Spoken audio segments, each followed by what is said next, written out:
नमस्कार दोस्तों, आप सबों का स्वागत है। बिहार बोर्ड इंटर परीक्षा के लिए पॉलिटिकल साइंस के अति महत्वपूर्ण ऑब्जेक्टिव प्रश्न बिल्कुल ऐसे ही प्रश्न पूछे जाएंगे। अगर आप चाहते हैं अधिक नंबर लाने के लिए तो आप इस वीडियो को अंत तक जरूर देखें। तो आइए पहला नंबर प्रश्न को देखें और इसका उत्तर अच्छे से याद रखें। तो देखिए, पहला नंबर प्रश्न है आपका कि भारत में निर्वाचन आयोग का गठन कब हुआ।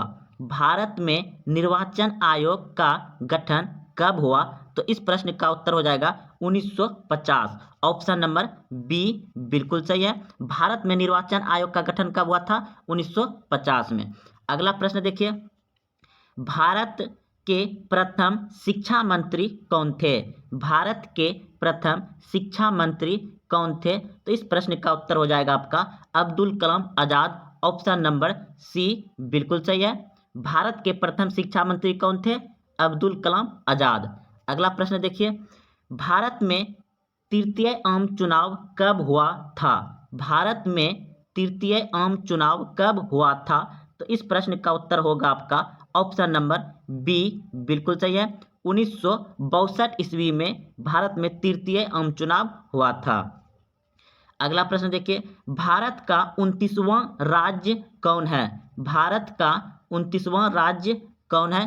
तो इस प्रश्न का उत्तर होगा आपका ऑप्शन नंबर जो है कि तेलंगाना। ऑप्शन नंबर डी बिल्कुल सही है, तेलंगाना।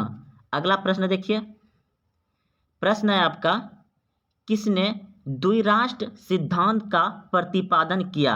किसने द्विराष्ट्र सिद्धांत का प्रतिपादन किया? तो इस प्रश्न का उत्तर हो जाएगा आपका ऑप्शन नंबर सी बिल्कुल सही है, मोहम्मद अली जिन्ना ने। मोहम्मद अली जिन्ना ने द्विराष्ट्र सिद्धांत का प्रतिपादन किया था। अगले प्रश्न की ओर, प्रश्न आपका, किस पंचवर्षीय योजना में गरीबी हटाओ कार्यक्रम को विशेष स्थान दिया गया? किस पंचवर्षीय योजना में गरीबी हटाओ कार्यक्रम को विशेष स्थान दिया गया? तो इस प्रश्न का उत्तर होगा आपका ऑप्शन नंबर डी बिल्कुल सही है, छठी पंचवर्षीय योजना में। छठी पंचवर्षीय योजना में 1980 से 85 के बीच किस पंचवर्षीय योजना में गरीबी हटाओ कार्यक्रम को विशेष स्थान दिया गया? छठी पंचवर्षीय योजना में 1980 से 85 में। और गरीबी हटाओ का नारा किसने दिया था? इंदिरा गांधी ने दिया था। अगला प्रश्न देखिए, प्रश्न है, भारतीय जनता पार्टी की स्थापना कब हुई? भारतीय जनता पार्टी की स्थापना कब हुई? तो इस प्रश्न का उत्तर होगा आपका ऑप्शन नंबर बी बिल्कुल सही है, 1980 ईस्वी में। भारतीय जनता पार्टी का स्थापना कब हुई है? 1980 ईस्वी में। अगले प्रश्न की ओर, प्रश्न है कि भारत में दूध उत्पादन का आंदोलन कहाँ शुरू हुआ? भारत में सरकारी दूध उत्पादन का आंदोलन कहाँ शुरू हुआ? तो इस प्रश्न का उत्तर होगा आपका ऑप्शन नंबर एक बिल्कुल सही है, गुजरात में। भारत में सरकारी दूध उत्पादन का आंदोलन कहाँ शुरू हुआ? गुजरात में। ऑप्शन नंबर ए सही है। अगले प्रश्न की ओर, प्रश्न है आपका, किस भाषा के आधार पर 1953 में आंध्र प्रदेश का गठन हुआ? प्रश्न कर रहा है कि भाषा के आधार पर आंध्र प्रदेश राज्य का गठन हुआ, तो वह कौन सा भाषा था? तो इस प्रश्न का उत्तर हो जाएगा तेलुगु। तेलुगु भाषा के साथ आंध्र प्रदेश राज्य का गठन हुआ। कब हुआ था? 1953 ईस्वी में। अगले प्रश्न की ओर, प्रश्न है आपका, पूर्वोत्तर भारत के 7 बहनों में कौन सा राज्य शामिल नहीं है? पूर्वोत्तर भारत के 7 बहनों में कौन सा राज्य शामिल नहीं है? तो इस प्रश्न का उत्तर हो जाएगा आपका ऑप्शन नंबर डी बिल्कुल सही है, पंजाब। पूर्वोत्तर भारत के 7 बहनों में कौन सा राज्य शामिल नहीं है? पंजाब। अगला प्रश्न देखिए, प्रश्न है, प्रधानमंत्री लाल बहादुर शास्त्री ने किस समझौते पर हस्ताक्षर किए थे? प्रधानमंत्री लाल बहादुर शास्त्री ने किस समझौते पर हस्ताक्षर किए थे? तो इस प्रश्न का उत्तर हो जाएगा भारत पाक समझौता, भारत पाक समझौता, भारत और पाकिस्तान के बीच समझौता पर हस्ताक्षर किए थे लाल बहादुर शास्त्री ने। अगला प्रश्न देखिए, प्रश्न है आपका, भारत की विदेशी नीति का निर्माता किन्हें माना जाता है? भारत की विदेश नीति का निर्माता किन्हें माना जाता है? तो इस प्रश्न का उत्तर होगा आपका पंडित नेहरू को, पंडित जवाहरलाल नेहरू को। ऑप्शन नंबर ए बिल्कुल सही है। अगला प्रश्न देखिए, प्रश्न है आपका, भारत में दूसरा सफल परमाणु परीक्षण कब किया? भारत में दूसरा सफल परमाणु परीक्षण कब किया? तो इस प्रश्न का उत्तर हो जाएगा 1998 ईस्वी में। 1998 ईस्वी में भारत ने दूसरा परमाणु परीक्षण किया था। अगला प्रश्न देखिए, बांग्लादेश का उदय कब हुआ? बांग्लादेश का उदय कब हुआ, यानी बांग्लादेश का राज्य का स्थापना कब हुआ?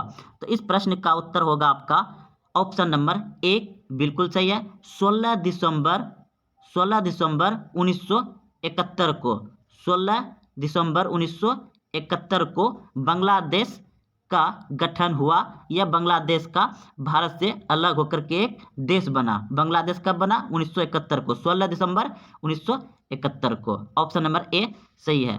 अगला प्रश्न है आपका कि किस देश ने 1962 में भारत पर आक्रमण कर पंचशील संधि का उल्लंघन किया?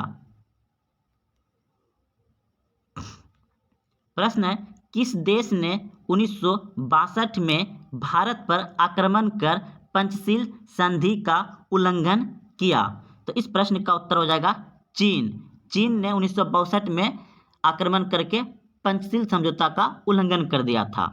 अगला प्रश्न है, पोखरण परमाणु परीक्षण के किस राज्य में हुआ?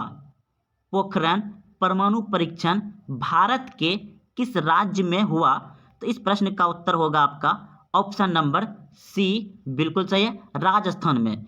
पोखरण कहाँ है? राजस्थान में है। तो पोखरण परमाणु परीक्षण भारत के किस राज्य में हुआ था? राजस्थान में हुआ था। ऑप्शन नंबर सी बिल्कुल सही है। अगला प्रश्न देखिए, प्रश्न है 1972 में भारत और पाकिस्तान के बीच इनमें से कौन समझौता हुआ? 1972 में भारत और पाकिस्तान के बीच इनमें से कौन समझौता हुआ? तो इस प्रश्न का उत्तर हो जाएगा शिमला समझौता। ऑप्शन नंबर ए बिल्कुल सही है, शिमला समझौता। अगला प्रश्न देखिए, प्रश्न है कि 1959 में स्वतंत्र पार्टी किसने बनाई? तो इस प्रश्न का उत्तर हो जाएगा सी राजगोपालाचारी ने।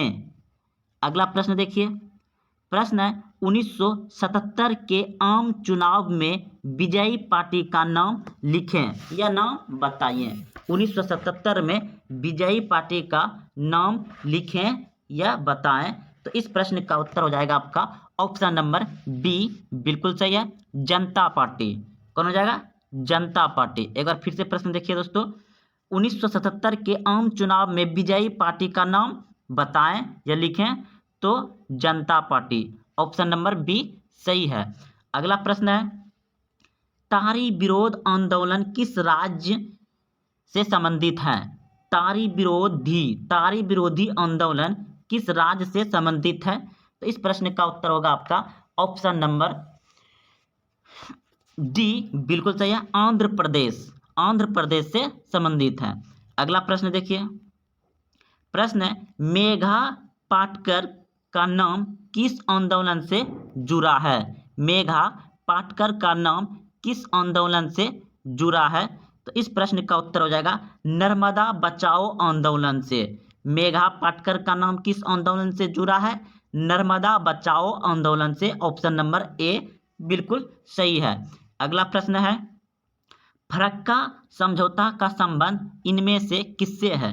फरक्का समझौता का संबंध इनमें से किससे है?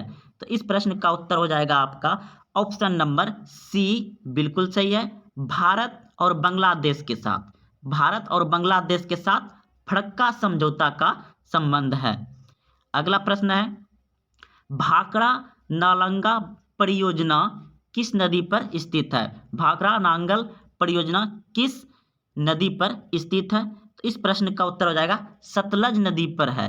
ऑप्शन नंबर डी बिल्कुल सही है, सतलज नदी पर।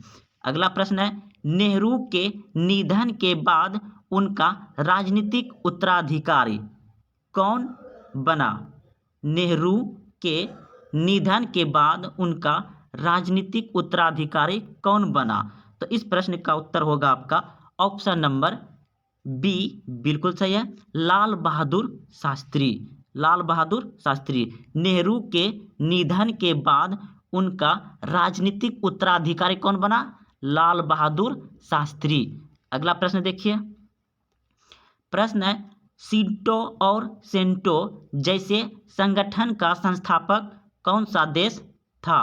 तो इस प्रश्न का उत्तर हो जाएगा अमेरिका। अमेरिका। सिंटो और सेंटो जैसे संगठन का संस्थापक कौन था? अमेरिका। अगला प्रश्न है, इनमें से कौन एक गुट निरपेक्ष आंदोलन के जनक नहीं थे? इनमें से एक गुट निरपेक्ष आंदोलन के जनक नहीं थे। तो इस प्रश्न का उत्तर होगा आपका ऑप्शन नंबर बी बिल्कुल सही है, अराफत। अगला प्रश्न है, दो ध्रुवीय विश्व में पूर्वी गठबंधन का नेतृत्व किसने किया?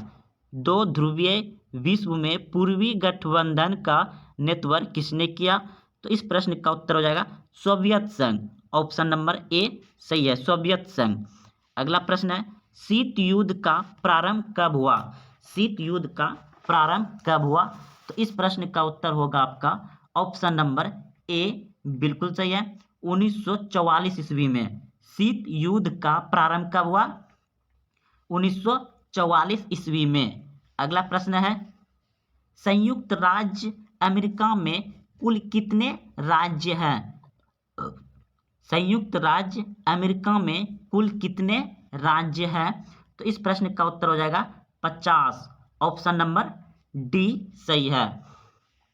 अगला प्रश्न है, ब्रेजनेवा किस देश के राष्ट्रपति थे? तो इस प्रश्न का उत्तर हो जाएगा सोवियत संघ के राष्ट्रपति थे। अगला प्रश्न देखिए, अंतर्राष्ट्रीय अणु ऊर्जा अभिकरण की स्थापना कब हुई? अंतर्राष्ट्रीय अणु ऊर्जा अभिकरण की स्थापना कब हुई? तो इस प्रश्न का उत्तर होगा 1956 ईस्वी में। ऑप्शन नंबर ए बिल्कुल सही है। अगला प्रश्न है, इनमें से कौन सुरक्षा परिषद का अस्थायी सदस्य नहीं है? इनमें से कौन सुरक्षा परिषद का अस्थायी सदस्य नहीं है? तो इस प्रश्न का उत्तर हो जाएगा आपका ऑप्शन नंबर ए बिल्कुल सही, इटली नहीं है। और अगर पूछ देता कि इनमें से सुरक्षा परिषद में कौन आता है, तो ब्रिटेन आता है, फ्रांस आता है और चीन आता है, लेकिन इटली सुरक्षा परिषद का सदस्य नहीं है, इसलिए ऑप्शन नंबर ए सही है। अगला प्रश्न देखिए, सार्क के सबसे बड़ा देश का नाम बताइए। तो इस प्रश्न का उत्तर हो जाएगा आपका ऑप्शन नंबर बी बिल्कुल सही है, श्रीलंका। अगला प्रश्न है, संयुक्त राज्य अमेरिका पर आतंकवादियों द्वारा आक्रमण कब किया गया? संयुक्त राज्य अमेरिका पर आतंकवादियों द्वारा आक्रमण कब किया गया? तो इस प्रश्न का उत्तर होगा आपका ऑप्शन नंबर सी बिल्कुल सही है, 2001 में। 2001 में किया गया था। अगला प्रश्न है, पहला खाड़ी युद्ध किस वर्ष लड़ा गया? पहला खाड़ी युद्ध किस वर्ष लड़ा गया? तो इस प्रश्न का उत्तर होगा ऑप्शन नंबर डी बिल्कुल सही है, 1990 ईस्वी में। पहला खाड़ी युद्ध कब लड़ा गया था? 1990 ईस्वी में। प्रश्न है, भारत ने श्रीलंका में अपनी शांति सेना कब भेजा? भारत ने श्रीलंका में अपनी शांति सेना कब भेजी? तो इस प्रश्न का उत्तर हो जाएगा आपका ऑप्शन नंबर सी बिल्कुल सही है, 1987 ईस्वी में। 1987 ईस्वी में। अगला प्रश्न देखिए, सुरक्षा परिषद में कुल कितने सदस्य होते हैं? सुरक्षा परिषद में कुल कितने सदस्य होते हैं? तो इस प्रश्न का उत्तर हो जाएगा आपका 15। सुरक्षा परिषद में कुल कितने सदस्य हैं? 15 सदस्य है। ऑप्शन नंबर डी सही है, 15 सदस्य है सुरक्षा परिषद में। अगला प्रश्न है, निम्नलिखित में से कौन सी संधि अस्त्र नियंत्रण संधि थी? निम्नलिखित में से कौन सी संधि अस्त्र नियंत्रण संधि थी? तो इस प्रश्न का उत्तर हो जाएगा आपका ऑप्शन नंबर डी बिल्कुल सही है, इनमें सभी ऑप्शन नंबर डी सही है। अगला प्रश्न है, कितने देशों द्वारा जैविक हथियार समझौता BWC पर हस्ताक्षर किए गए? कितने देशों द्वारा जैविक हथियार समझौता BWC पर हस्ताक्षर किए गए? तो इस प्रश्न का उत्तर होगा आपका 155 देशों से, 155 देशों ने। अगला प्रश्न है, वैश्वीकरण का सामान्य अर्थ क्या है? वैश्वीकरण का सामान्य अर्थ क्या है? तो इस प्रश्न का उत्तर हो जाएगा एकीकरण। तो दोस्तों ये 40 बहुत ही महत्वपूर्ण ऑब्जेक्टिव प्रश्न थे। अगर आप यहाँ तक आए हैं तो आप अपने दोस्तों में वीडियो को शेयर करें और आप डेली इसी तरह से देखते रहिए। दोस्तों आपका एक भी ऑब्जेक्टिव गलत नहीं होगा, क्योंकि बिल्कुल ऐसे ही ऑब्जेक्टिव पूछे जाएंगे। तो मिलते हैं फिर कल। जय हिंद, जय भारत।